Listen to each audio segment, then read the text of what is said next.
Hello everyone, আজকের ব্লগটা অনেক বেশি সুন্দর হতে যাচ্ছে কারণ দেখো আজকে আমি আমার পিকোকে নিয়ে কোথায় যাচ্ছি।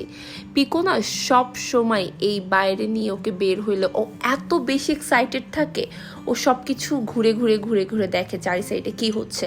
তো ওকে নিয়ে আমি আজকে রিক্সা রাইড করছি। দেখো অ্যাকচুয়ালি এটা রিক্সা রাইড না, প্রত্যেকটা বিড়ালের ক্ষেত্রে যেটা খুবই ইম্পর্টেন্ট সেই ইম্পর্টেন্ট ইনফরমেশনটা আজকে তোমাদেরকে দিব।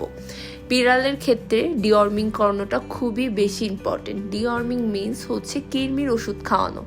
আমার পিকো লাস্ট কয়েকদিন ধরে অনেক বেশি ভমিটিং করছিল, ইটস লাইক 2 উইকসের মতো। সো আমি বুঝছিলাম না ওর কি হচ্ছে। আমি ওর ফুড ডায়েটটাও চেঞ্জ করে দিয়েছি। এরপরে আমার মনে হইলো যে ওকে ডিওয়ার্মিং করানো হয়নি, ওকে ডিওয়ার্মিং করানোটা খুবই ইম্পর্টেন্ট। এরপর আর কি ওকে নিয়ে যে চলে আসলাম পাও লাইফ কেয়ারে, এটা হচ্ছে মোহাম্মদপুর লালমাটিয়াতে।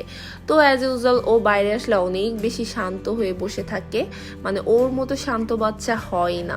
এরপরে দেখো একটা বাবুর পাশে বসে আছে, ওই বাবুটা ওকে দেখে না খুবই রাগারাগি করতেছিল, কেন আমি জানি না। যাই হোক, তাও আমার বাচ্চাটা খুবই শান্ত হয়ে বসেছিল। ওর সামনেও যদি অন্য কোনো বিড়াল রাগারাগি করে তাও কোনো রিয়াকশন দেয় না।